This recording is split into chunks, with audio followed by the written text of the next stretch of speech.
సమూయేలు 1లో 26వ అధ్యాయము 25వ వచనములో చెప్పబడినది. సౌలు దావీదును చంపడానికి తరుముతూ వచ్చి ఒక చోట విశ్రమించి విశ్రాంతిలో ఉన్నప్పుడు ఆయన్ని చంపే అవకాశం ఉన్నా దావీదు సౌలుని చంపకుండా ఆయన్ని దేవుడి చేతులకి అప్పచెప్పి వదిలిపెట్టేశాడు. అది గ్రహించిన సౌలు దావీదుతో ఈ విధంగా పలికాడు: ఓ ప్రియనేస్తమా, దేవునికి విధేయుడవు, సకల సమస్యలను దేవుడికి అప్పచెప్పువాడవై ఉన్న నీవు సకల విజయాలతో వర్ధిల్లుతావని దీవించేశాడు.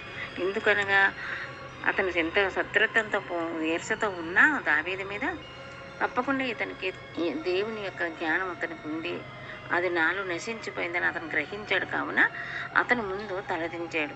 అతని ముందు ఇతను చిన్నవాడే అయినా తలదించాడు. అది దేవుని యొక్క గొప్ప కార్యం అన్నమాట.